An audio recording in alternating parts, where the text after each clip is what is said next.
All right, so today we are diving deep into the world of Trevor Noah. Oh, this is going to be good. Yeah, our listener wants to really understand his journey, beyond just the stand-up and the Daily Show. Right, going deeper. Yeah, exactly. So Yeah. we'll be looking at, his childhood in South Africa, how that shaped him, those controversies he had to deal with along the way, Oh, yeah, definitely can't skip those. and of course, where he might be headed next now that he's left the Daily Show. Where do we even begin with this guy? Well, I think the best place to start is with his upbringing, right? I mean, talk about a unique perspective, born in South Africa during apartheid, a mixed-race child when it was literally illegal to even exist. Yeah, born a crime. His memoir, what a title, right? Really Yeah. dives into all that.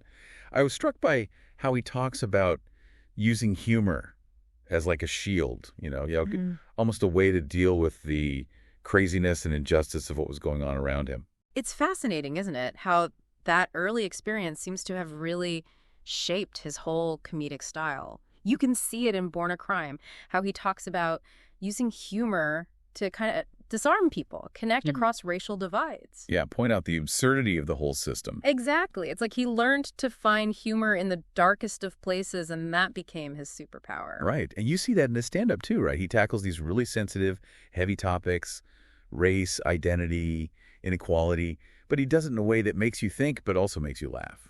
He's not afraid to lean into the tough stuff, He uses humor to expose hypocrisy, challenge stereotypes, make you question everything you thought you knew. That's what made his early stand-up routine so powerful. So how does a kid growing up in apartheid South Africa end up hosting The Daily Show? That's quite a leap. Well, his rise in the South African comedy scene was pretty meteoric. He gained a reputation very quickly for his sharp wit and his ability to weave social commentary into his routines. Right, he wasn't afraid to push the envelope. Not at all, which really made him stand out. And then, boom, international recognition, sold-out shows all over the world. Okay, but taking over The Daily Show from Jon Stewart, that's a whole different ballgame, right? Oh, absolutely. There was definitely skepticism. Was he ready? Could he fill those shoes? I mean, Jon Stewart had become such an institution. Right. Stewart had that sharp, biting style, unafraid to take on anyone. How did Noah even approach that challenge, making the show his own? He didn't try to be Stewart, that's for sure. He brought in his own fresh perspective, this global outlook blended with his unique brand of humor. He was still tackling American issues, but it was from the point of view of someone who had seen a very different world. Yeah, like he added this whole new layer of depth and nuance to the show's commentary. It's interesting, his approach, especially on The Daily Show. It's not just about delivering punchlines. It's weaving together these personal stories, social observations, political analysis. He makes you think and laugh at the same time, and it feels so natural and engaging. But let's be real. It wasn't all smooth sailing, right? We have to talk about those tweets. Oh yeah, the tweets. Those definitely stirred things up. When those old jokes resurfaced, some targeting women, Jewish people, there was a lot of backlash. Big time.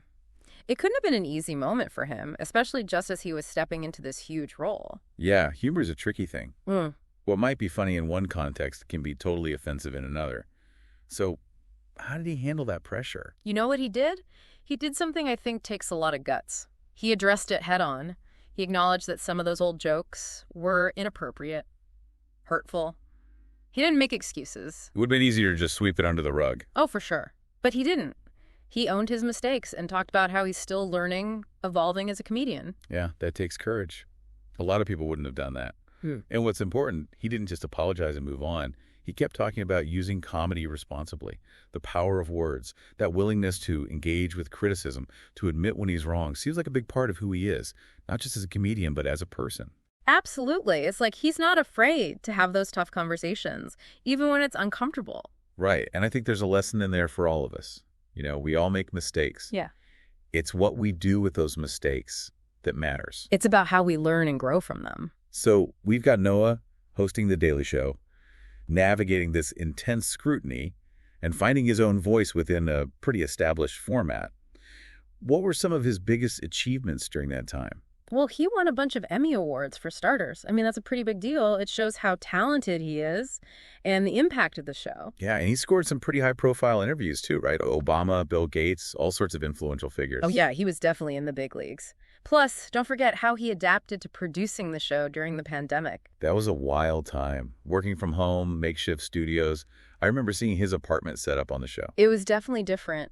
But it worked. He managed to create this more intimate connection with viewers at a time when everyone was feeling isolated.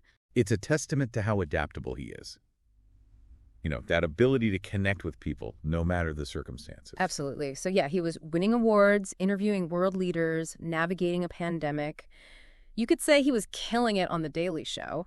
But I'm guessing there were still challenges along the way. Oh, of course.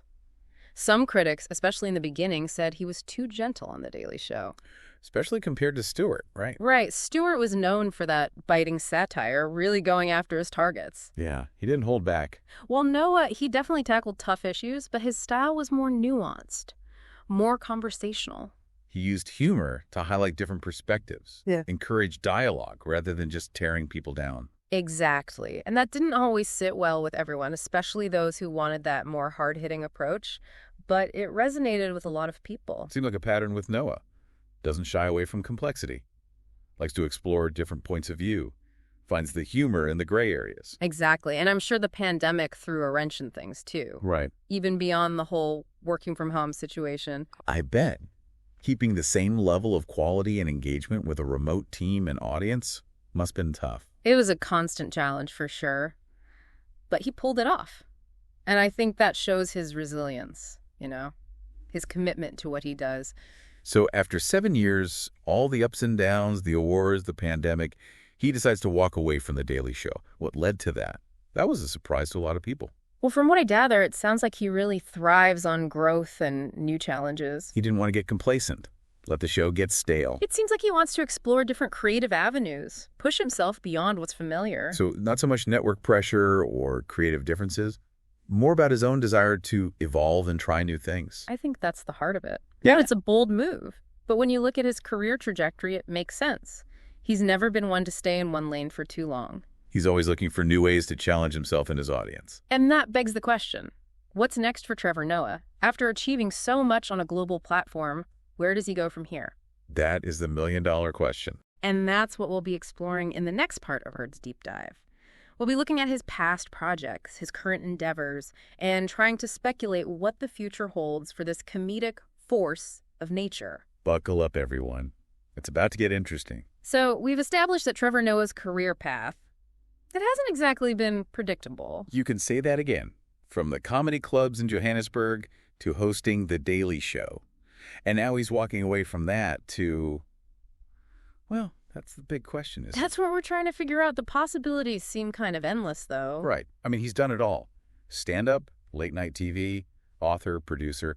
Where does he even go from here? And that's what makes it so exciting.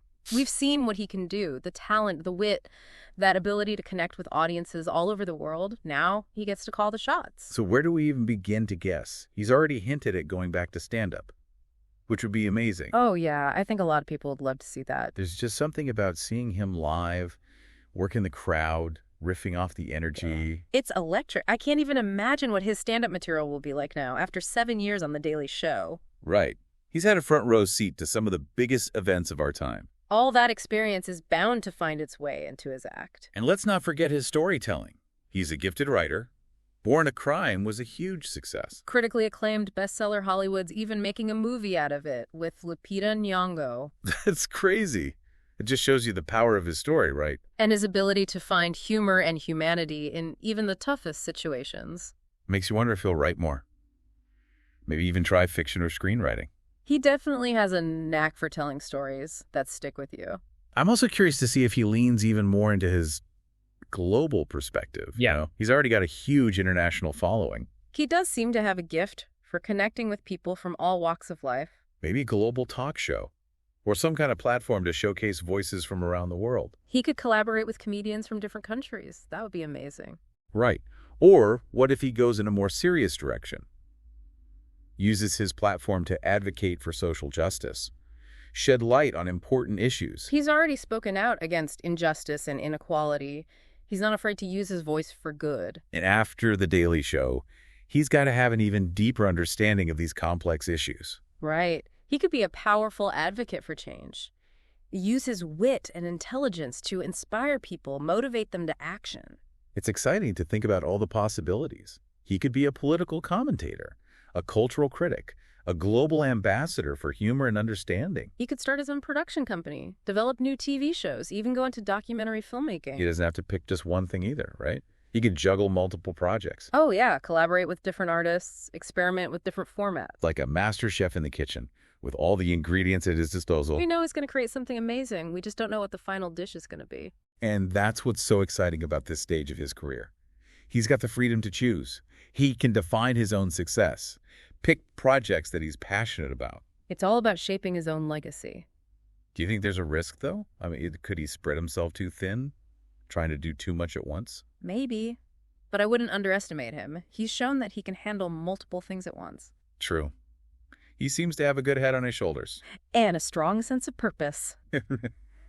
I think he knows what he wants to achieve. Okay, so we've talked about all the possibilities, stand-up, writing, international projects, activism. But what's the why behind it all? What do you think is driving him at this point? That's a good question. I think it comes back to that theme of evolution and growth that we keep talking about. Right. He's never been one to just sit back and relax. He's always pushing forward, looking for new challenges, finding new ways to connect with people. So it's not just about success or building his brand. It's deeper than that. It's about staying true to his creative spirit and continuing to grow as an artist. I love that. It's like he's saying, I've accomplished all this, but I'm not done yet. I want to keep pushing myself to be better. It's inspiring, right?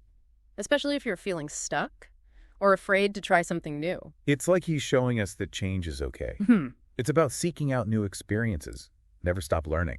And you know, it's funny, as we've been talking about all this, I keep coming back to that title, Born a Crime. Yeah, it really does seem like that experience of defying the odds, overcoming so much adversity, that's shaped his whole outlook on life. Absolutely. There's a resilience there. A determination that you develop when you face those kinds of challenges early on. And he's clearly carried that with him throughout his career. He's not afraid to take risks, to speak his mind, to challenge the way things are. I wasn't supposed to be here, but I am, and I'm going to make the most of it. Right, and that's a powerful message for anyone who's ever felt underestimated or like they don't belong. He's showing us that you can overcome anything. You can achieve great things and use your voice to make a real difference. Absolutely. So I think it's safe to say that Trevor Noah's story is far from over. He's at a crossroads, and the possibilities are endless. And that's what makes it so fascinating to watch. We have no idea what he'll do next, but we know it'll be brilliant. Thought-provoking. And probably hilarious. Exactly. So, as we head into the final part of our deep dive, let's shift our focus to the bigger picture. How will Trevor Noah's unique perspective continue to shape the world of comedy, social commentary, and beyond?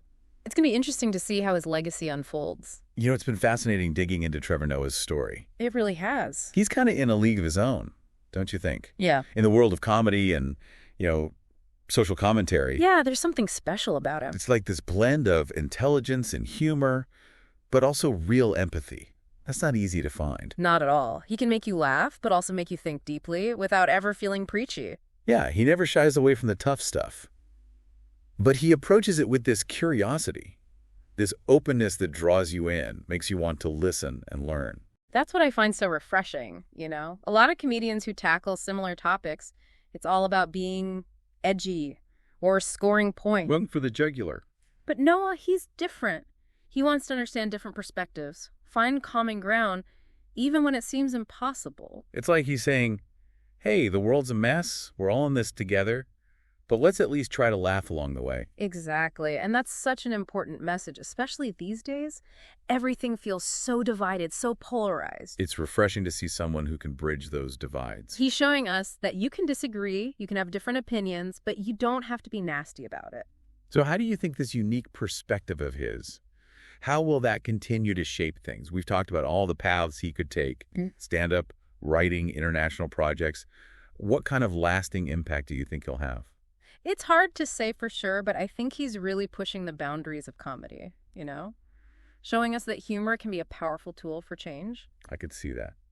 He's not afraid to talk about serious issues, but he does it in a way that's engaging and entertaining. It's not just about making people laugh. It's about making them think. Right. And that's got to be especially important for younger generations. They're growing up in such a complex world. He's setting a great example. showing them that it's okay to question things, to be curious, to use humor as a way to connect with others and cope with the craziness. It's almost like he's a comedic ambassador. Yeah, bridging cultures, starting conversations, building empathy through laughter. I think his legacy will just continue to grow as he moves into this new chapter of his career. He's shown the world what you can achieve when you combine intelligence and wit with a genuine desire to make things better.